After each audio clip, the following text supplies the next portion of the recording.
नमस्कार छात्रों। आज दिनांक 9 जून 2021 बुधवार।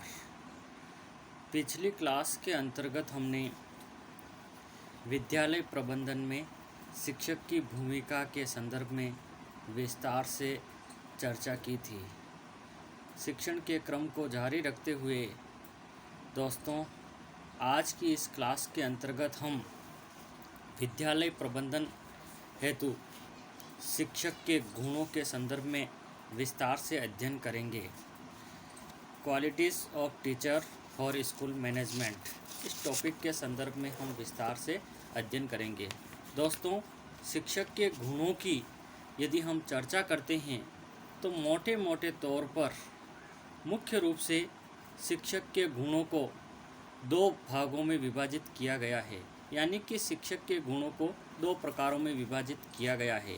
उसके अंतर्गत नंबर आता है शिक्षक के वैयक्तिक गुण और दूसरा होता है शिक्षक के व्यावसायिक गुण, प्रोफेशनल मेरिट्स।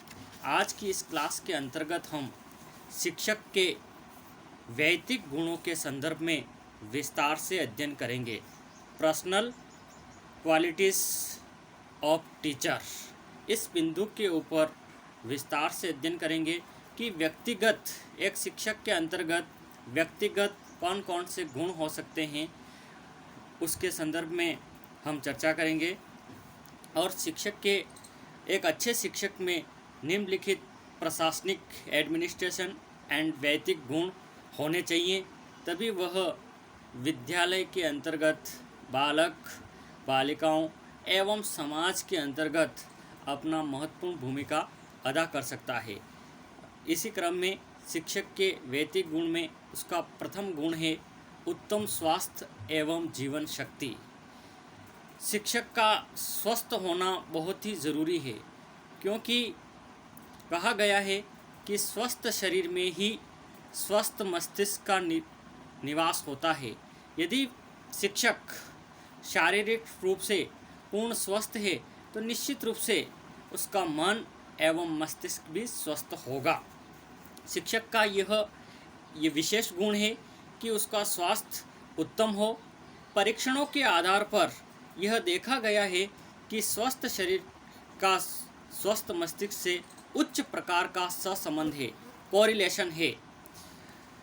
हर्बर्ट स्पेंसर का मत है कि जीवन में सफलता प्राप्त करने के लिए अच्छा एवं स्वस्थ प्राणी होना आवश्यक है।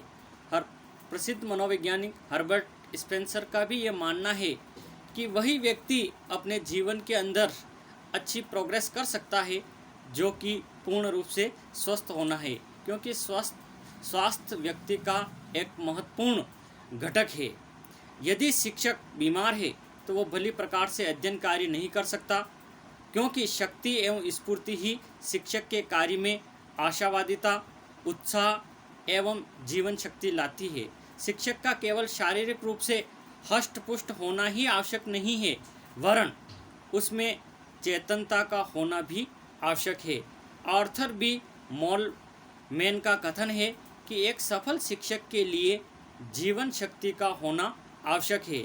यह केवल इसलिए ही आवश्यक नहीं कि इसका प्रभाव बालकों में प्रतिबिंबात्मक रूप में पड़ेगा, परंतु थकान से उत्पन्न हुई बाधाओं को कम करने के लिए भी यह आवश्यक है। तो कहने का तात्पर्य है कि शिक्षक का स्वस्थ होना ज़रूरी है। उत्तम उसका स्वास्थ्य होगा तो निश्चित रूप से बालकों का उसके अच्छा लाभ बालकों को मिलेगा। दूसरा उसकी विशेषता है वैयक्तिक गुणों के अंदर संवेगात्मक संतुलन, इमोशनल इक्विवेलेंट। शिक्षक में संवेगात्मक संतुलन होना परम आवश्यक है। इसके अभाव में वह अपने छात्रों का भावनात्मक विकास करने में असफल रहेगा। यदि उसका संवेगात्मक संतुलन सही नहीं है तो वो बालकों का भावात्मक संतुलन स्थापित करने में सफल नहीं हो पाएगा। यदि शिक्षक स्वयं संवेगात्मक रूप में असंतुलित है तो इससे छात्रों को हानि ही नहीं वरन विद्यालय में बहुत सी समस्याएं भी उत्पन्न होगी। इसलिए शिक्षक का संवेगात्मक रूप से संतुलित होना भी बहुत ही आवश्यक है। तीसरा उसका गुण है सामाजिक गुण। सामाजिक समझदारी मुख्यतः सामाजिक संबंधों द्वारा अनुप्रमाणित विश्वास के माध्यम से प्राप्त की जाती है। इसलिए प्रत्येक व्यक्ति में सामाजिक गुणों का होना परम आवश्यक है, क्योंकि असामाजिक व्यक्ति इस विश्वास सामाजिक संबंधों द्वारा अनुप्रमाणित का निर्माण करने में असफल रहता है।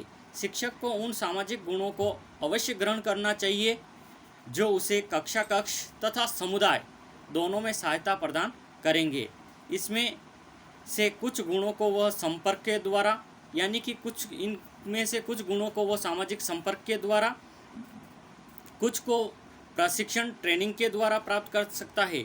उदाहरणार्थ सामाजिक चातुर्य, उत्तम निर्णय शक्ति, जीवन के प्रति आशावादी दृष्टिकोण, परिस्थितियों का सामना करने का साहस, अपनी कमियों को स्वीकार करने की तत्परता तथा मिलजुल कर कार्य करने की क्षमता आदि एक शिक्षक के अंदर समाहित होना बहुत ही ज़रूरी है। तभी वह समाज के अंदर अपनी महत्वपूर्ण भूमिका निभा पाएगा। अगला उनका गुण है उच्च चरित्र एवं दृढ़ संकल्प। कैरेक्टर बहुत ही उच्च होना चाहिए और दृढ़ संकल्प यानी कार्य करने का जो संकल्प है वो भी पूर्णतः तटस्थ होना चाहिए।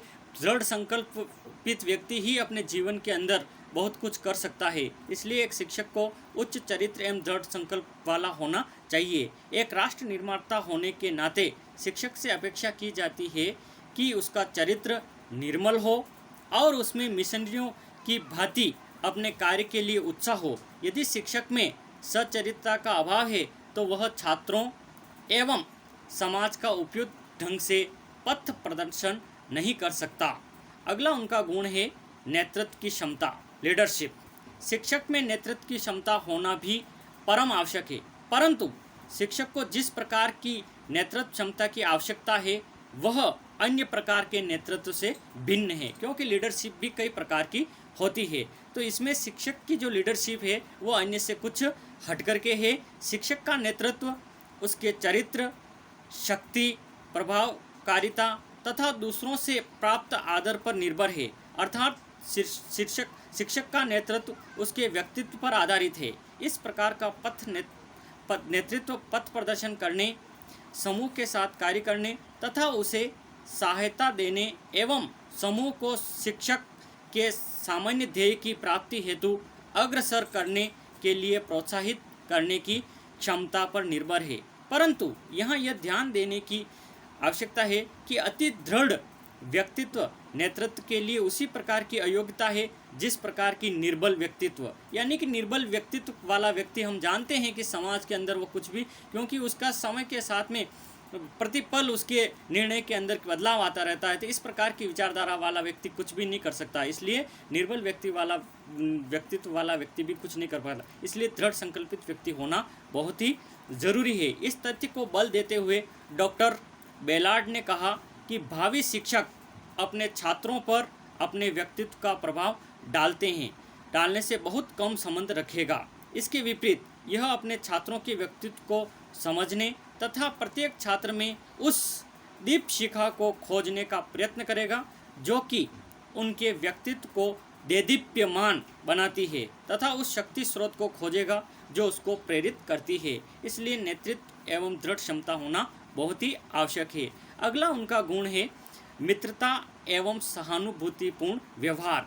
एक शिक्षक का बच्चों और अपने संपर्क में आने वाले व्यक्तियों के प्रति हमेशा मैत्रीपूर्ण एवं सहानुभूतिपूर्ण व्यवहार होना भी आवश्यक है। उपयुक्त गुणों के अतिरिक्त शिक्षक में यह गुण होना भी परम आवश्यक है कि वह अपने छात्रों तथा सहयोगी शिक्षकों के साथ मैत्रीपूर्ण एवं सहानुभूतिपूर्ण व्यवहार करे। यदि शिक्षक इस प्रकार का व्यवहार अपने छात्रों के साथ करेगा तो वह उनके विश्वास को शीघ्र ही प्राप्त कर लेगा।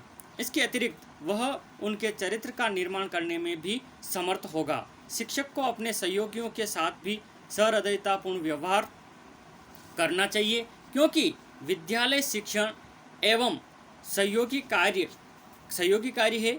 इसको सफलतापूर्वक व्यवहार करना जरूरी है।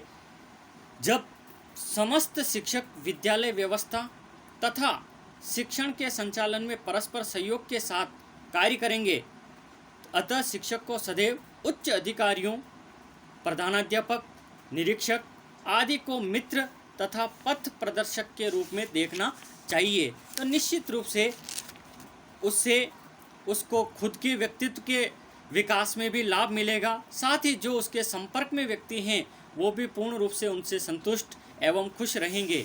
इसलिए एक शिक्षक का मैत्रीपूर्ण एवं बच्चों के साथ सहानुभूतिपूर्ण व्यवहार होगा तो निश्चित रूप से बालक की कोई समस्या है, उसके मन की कोई बात है, निश्चित रूप से वो शिक्षक को बताएगा और समय के साथ बालक की इन समस्याओं को समझ करके शिक्षक उचित समय में उसका उचित निराकरण कर लेगा। तो निश्चित रूप से बालक को उसका अच्छा लाभ मिलेगा और वो आगे बढ़ेगा। तो दोस्तों, आज की क्लास के अंतर्गत हमने शिक्षक के वैयक्तिक गुणों के संदर्भ में विस्तार से अध्ययन किया था।